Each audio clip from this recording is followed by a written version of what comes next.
नमस्कार, मैं student professor doctor अंतिमा आप सबका बहुत बहुत स्वागत करती हूँ आपके चैनल रचना अध्ययन पे। तैयारी आप लोग कर रहे हैं और साथ में हम आपकी तैयारी में आपके साथ लगातार लगे हुए हैं। हम सॉल्व कर रहे हैं पिछले काफ़ी दिनों से हिंदी साहित्य के कुछ चुनिंदा प्रश्न जो आपकी परीक्षाओं में आ चुके हैं। देखो, जब हम तैयारी कर रहे होते हैं तो हमें बहुत ज़रूरी होता है कि हम प्रश्नों को देखें और कैसे प्रश्न परीक्षा में आ रहे हैं उन प्रश्नों को देखना बहुत ज़रूरी होता है। कुछ चीज़ ज़रूर हम समझ लें कि कई दफ़ा हम एकदम प्रश्नों के पीछे भागते हैं कि अच्छा ये नया प्रश्न हो जाएगा, वो नया प्रश्न हो जाएगा। तो ये भी मैं आप लोग को बता दूँ कि परीक्षा में 70 से 75% तक क्लासिकल प्रश्न ही आते हैं। जो अभी तक आए हैं, मैं 75% तो गारंटी कह रही हूँ, जो आपके प्रश्न क्लासिक प्रश्न होते हैं वही आते हैं। और इस 75 प्रश्न में से आप 20 से 25% बहुत ज़्यादा करेंगे तो समझ लीजिए मैं 20% तो गलत करते ही करते हैं। तो इसका उद्देश्य ये भी है कि आप अपने क्लासिक प्रश्नों को गलत ना करें। अपने तैयारी में जो प्रश्न ये आपसे गलत होने ही नहीं चाहिए, ठीक है। बाकी हम अपने क्लास में बता भी रहे हैं कि ये नया प्रश्न बन सकता है। कक्षा में आप आते होंगे, क्लास में आप वीडियो देख रहे हैं, वहाँ से भी जो नए प्रश्न बनने की संभावना होती है कि इस पे हो सकता है इस बार नया प्रश्न बने, इस पे हो सकता है पिछली बार बन चुका है तो इस पे इस तरीके से प्रश्न बने। ये चर्चा हम अपने क्लास में भी लगातार करते रहते हैं, ठीक है। तो सॉल्व करते हैं, बढ़ते हैं आगे अपने प्रश्नों की तरफ। 30 तक हमने सॉल्व कर लिया था, अब आगे बढ़ रहे हैं। प्रश्न संख्या 31। प्रश्न है 31। मैं कलर चेंज कर लेते हैं, ठीक। 31। लोंजाइनस ने उदात्तता का विवेचन किस ग्रंथ में किया है? लोंजाइनस, या इनको कहीं कहीं लॉन्गिनुस भी कहते हैं, दोनों नाम से जाना जाता है। लोंजाइनस पाश्चात्य साहित्य के बड़े विद्वान हैं। आपके सिलेबस में डायरेक्ट तो इनका नाम जल्दी नहीं आता है, लेकिन इनसे प्रश्न हमेशा पूछा जाता है, ठीक है। इनका क्रम में भी प्रश्न पूछा जा सकता है, इनकी रचना से भी पूछा जाता है, इनके सिद्धांत से भी पूछा जा सकता है। सिद्धांत इनका है औदात्य का सिद्धांत। कविता में क्या जो वस्तु है जो कविता को औदात्य प्रदान करती है, ये मानते हैं कि कविता वही होती है या वही सही है जिसमें औदात्यता होता है, आदर्शवादिता होती है, वही सारी कविता जो होती है वो सही कविता होती है। उसके लिए इन्होंने एक पुस्तक लिखी जिसमें इन्होंने अपने सारे सिद्धांतिक उदात्तवाद से रिलेटेड सभी सिद्धांतों को लिखा था। उसी प्रश्न की बात पूछ रहे हैं और एक ही पुस्तक जो है इनकी जो सबसे ज़्यादा प्रसिद्ध है, ठीक है। विकल्प है आपके A politics, B moral philosophy, C on the sublime और डी क्रिटिकल ऑब्जर्वेशन। सही जवाब इसका होगा ऑन द सबलाइम, औदात्यवाद ऑन द सबलाइम। कुछ एक और प्रश्न जो इससे पूछता है मैं डिस्कस करते हुए चलूं कि इन्होंने किन तत्वों को औदात्य का विरोधी तत्व कहा है। इंपॉर्टेंट है, कौन कौन तत्व हैं वो? आडंबर, शब्दाडंबर, ठीक है,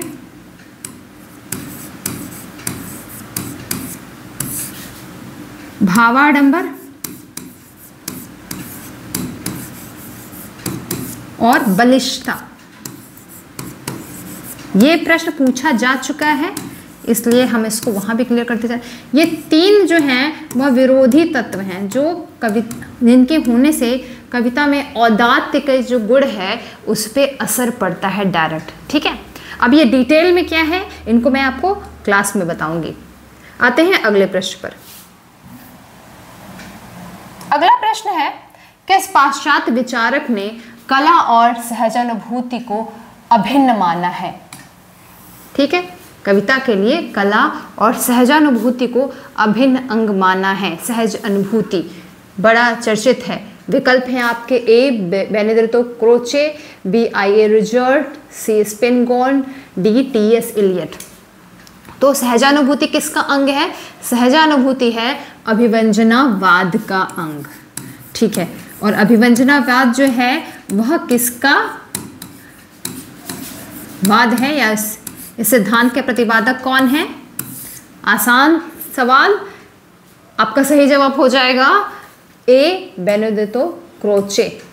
इनका ही है अभिव्यंजनावाद, जिसको भारतीय वक्रोक्तिवाद भी कहा जाता है, और इन्होंने ही कविता में या साहित्य में कला और सहजानुभूति को उसका अभिन्न अंग माना है।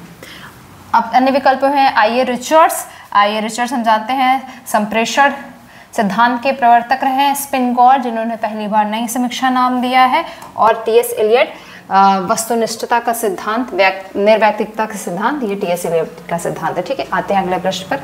अगला प्रश्न, नई समीक्षा। नई समीक्षा, न्यू क्रिटिसिज्म, नई आलोचना, इन सभी शब्दों को हम नई समीक्षा से जानते हैं।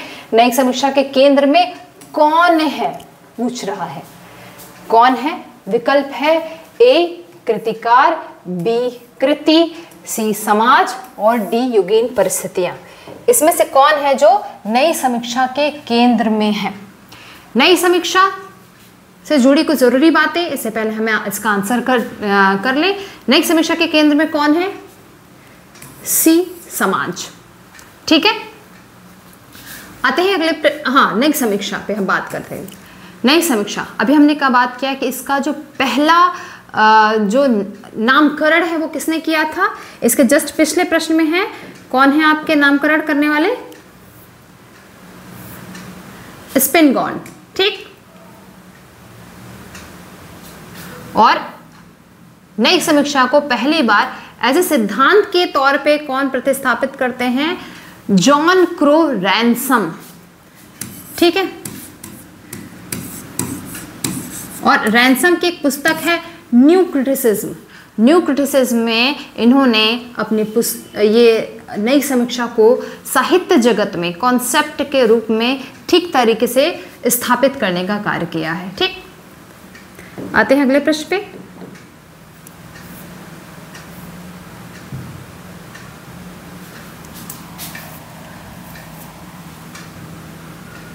ठीक, अगला प्रश्न है आपका प्रश्न संख्या 34। वस्तु, घटना, व्यापार, गुण, विशेषता, विचार आदि साकार निराकार पदार्थों और, इसको मैं थोड़ा छोटा कर दूंगा, हाँ, और मानस क्रियाओं को कवि किसके द्वारा प्रत्यक्ष और इंद्रिय ग्राह्य बनाता है? यह बात कही गई है किसके द्वारा करता है?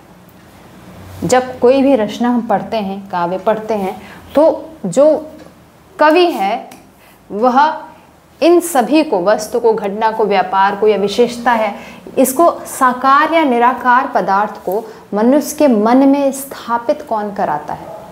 इंपॉर्टेंट है, कौन कराता है? आपके विकल्प हैं ए, मिथक के द्वारा, बी, कल्पना के द्वारा, सी, प्रतीक के द्वारा, डी, बिंब के द्वारा। बहुत क्लोज इसका आंसर है। किसके द्वारा? सही हो जाएगा डी, बिंब के द्वारा। क्योंकि बिंब, जब भी हम कोई चीज पढ़ते हैं तो हमारे दिमाग में एक बिंब क्रिएट होता है, उसकी कई सारी इमेजेस क्रिएट होती हैं, और उसी के द्वारा हम रचना को फलीभूत कर पाते हैं अपने भीतर। ठीक है, तो इसका सही जवाब क्या हो जाएगा? 34 का डी।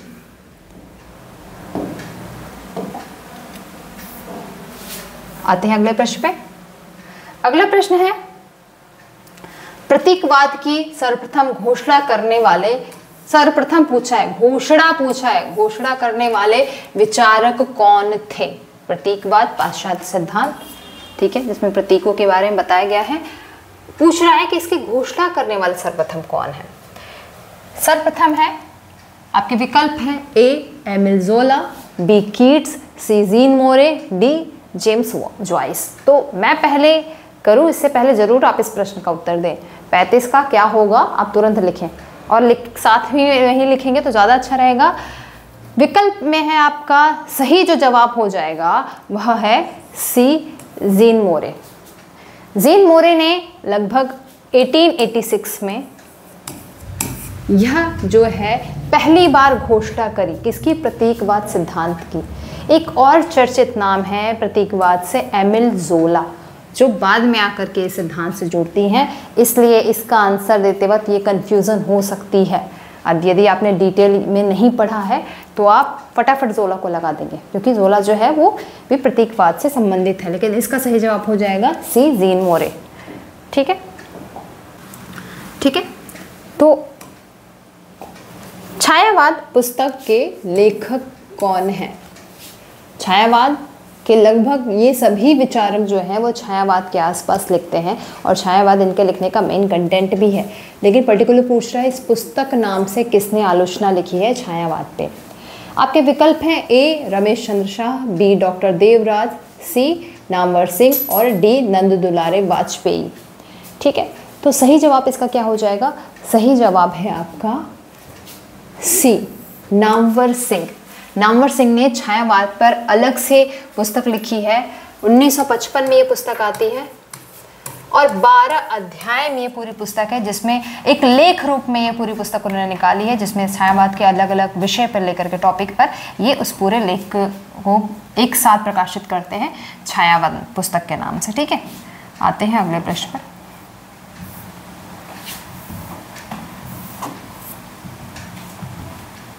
हाँ, पुस्तक है जाति का विनाश।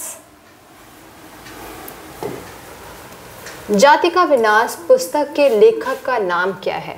दलित विमर्श की यह पुस्तक है, महत्वपूर्ण पुस्तक है, क्योंकि आपके सिलेबस में दलित विमर्श और विचारधारा दोनों अलग अलग से लगा हुआ है। ठीक है, विकल्प हैं इसके ए सुरेंद्र अज्ञात, बी चंद्रिका प्रसाद जिज्ञासु, सी कंवल भारती, डी डॉक्टर भीमराव अंबेडकर। सही जवाब क्या हो जाएगा इसका? सभी चूंकि दलित साहित्य के अच्छे लेखक हैं, इसका सही जवाब है डी डॉक्टर भीमराव अंबेडकर। दरअसल जाति का विनाश जो है वो डॉक्टर भीमराव अंबेडकर का एक भाषण है। ठीक है, इसी भाषण को जो लगभग 1936 में दिया गया था, इस भाषण को एक पुस्तक के रूप में बाद में प्रकाशित कर दिया गया। ठीक है, तो इसका सही जवाब क्या हो जाएगा?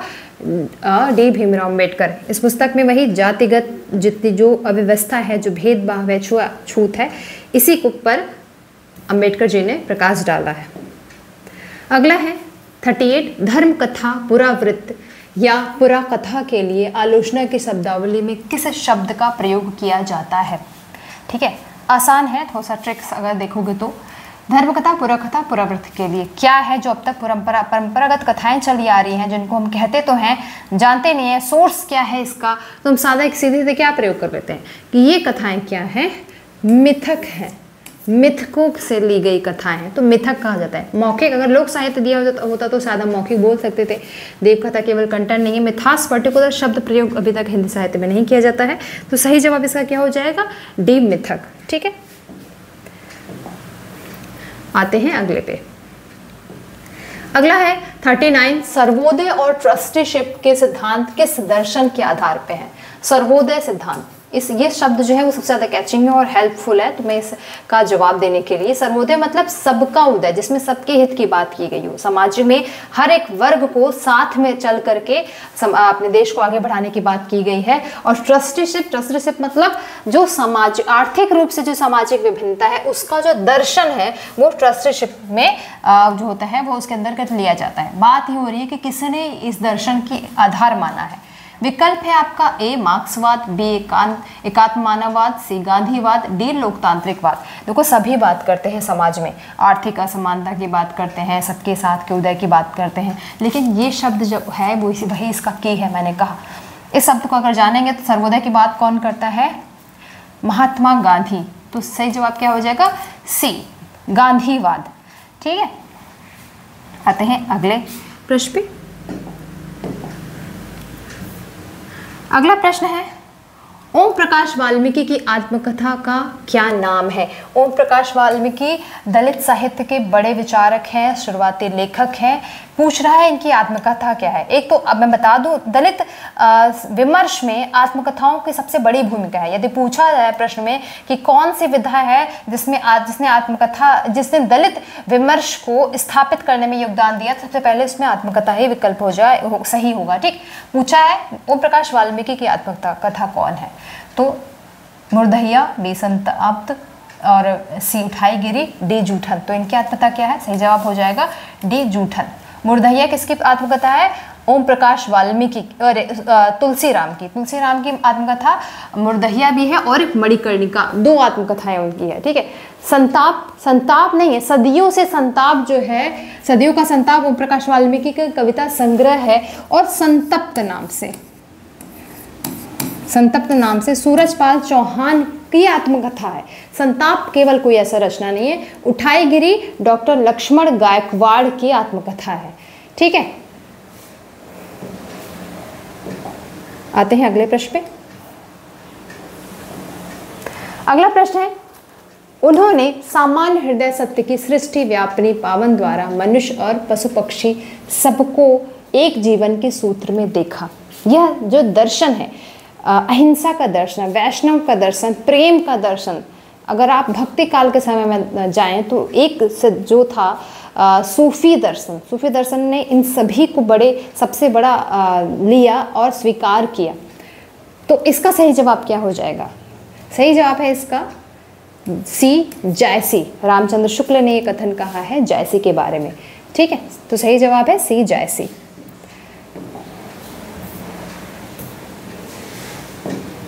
अगला प्रश्न है, विद्यापति की कविता का स्थापत्य श्रृंगारिक है, उसे आध्यात्मिक कहना खजुराहो के मंदिरों को आध्यात्मिक कहना है।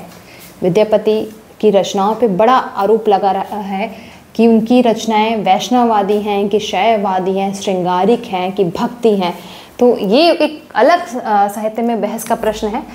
पूछ रहा है कि यह किसने कहा है। विकल्प है ए डॉक्टर बच्चन सिंह, बी रामचंद्र तिवारी, सी डॉक्टर रामविलास शर्मा, डी विष्णुकांत शास्त्री। आपके सही जवाब क्या हो जाएगा? सही जवाब है रामचंद्र तिवारी। ठीक है, रामचंद्र तिवारी ने कहा है कि विद्यापति की जो ये रचनाएं हैं वह विद्यापति की कविता का स्थापत्य श्रृंगारी है, उसे आध्यात्मिक कहना, खजुराहो के मंदिरों को आध्यात्मिक कहना है। ठीक, आते हैं अपने अगले प्रश्न पर।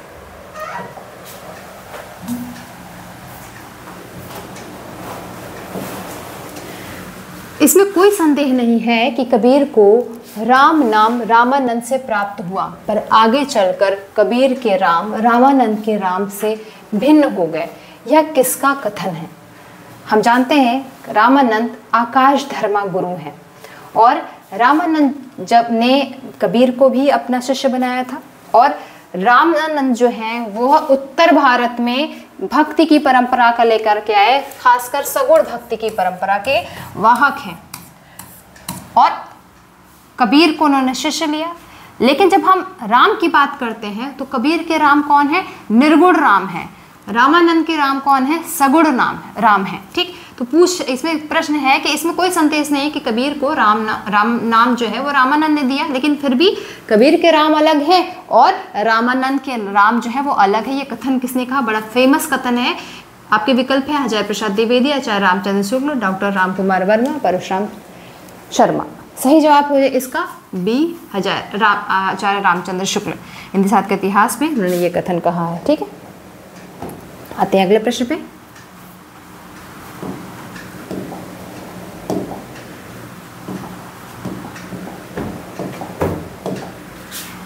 हिंदी की मूल उत्पत्ति किस अपभ्रंश से हुई है? क्लास पढ़ चुके हैं हम लोग, आसान होगा ये जवाब इसका खोजना। हिंदी की मूल उत्पत्ति पूछ रहे हैं, हिंदी जो खड़ी बोली है उसकी मूल उत्पत्ति किससे हुई है? 4 अपभ्रंश का नाम से बताया है। ए मागधी, बी शौरसेनी, सी अर्धमागधी, डी पैसाची। तो किससे हुई है हिंदी की उत्पत्ति? शौरसेनी अपभ्रंश से। शौरसेनी अपभ्रंश से 5 भाषा निकलती है ना, पूरी जो हिंदी निकलती है, जिसमें पश्चिमी हिंदी आपकी है और खड़ी बोली है, कौरवी है जो खड़ी बोली कहते हैं, हरियाणवी है और जो भी भाषाएं हैं पश्चिमी हिंदी की वो सारी शौरसेनी अपभ्रंश से निकली है। तो वहीं से आपकी हिंदी भी निकलती है। मागधी से आपका निकलता है बिहारी, अवधी, बघेली, छत्तीसगढ़ी जो है वो आपकी मागधी से निकलती है। और इसके अलावा अर्धमागधी से पूर्वी हिंदी निकलती है, जिसमें आपका इसमें अवधी, बघेली, छत्तीसगढ़ी है।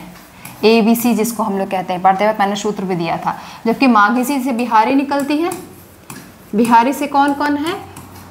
भोजपुरी, मगही, मैथिली। और पैसासी से खश निकलती है, पहाड़ी भाषाएं जो है। इसका सही जवाब क्या हो जाएगा? बी।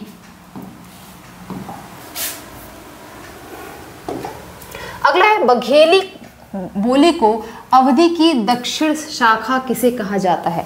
बघेली का क्षेत्र और अवधि का क्षेत्र लगभग आसपास होने के कारण बहुत ज़्यादा जो है वो जुड़ाव महसूस होगा। जब बोली में आप जाएंगे तो काफ़ी भाषाएं जो है दोनों की बोलियां एक हो जाती हैं, इसीलिए कभी कभी बघेली को दक्षिण अवधि भी कहा जाता है, कुछ इसको दक्षिण शाखा कहते हैं अवधि की। किसने कहा है? आपके विकल्प है हरदेव बहारी, B Kamta Prasad Guru, C Bholanath Tiwari, D George Grierson. सही जवाब क्या हो जाएगा? हरदेव बहारी। हरदेव बहारी की पुस्तक है हिंदी भाषा, ठीक है। इसी में इन्होंने इनको बघेली को दक्षिण शाखा कहा है। आते हैं अगले प्रश्न पे। ब्रजबुली किस भाषा का एक कृत्रिम रूप है, पूछ रहा है। कृत्रिम रूप ब्रजबुली हम पहले से हमने पढ़ा है, भाषा का चैप्टर पूरा खत्म हो गया, मैंने इन सभी प्रश्न को उसमें पढ़ाया है, ठीक है। किसने कहा है ब्रजबुली क्या है? नाम से थोड़ा समझ में आ जाए कि किसका है। असमी, बी ब्रज भाषा, सी भोजपुरी, डी बंगला। तो ब्रजबुली किसकी है?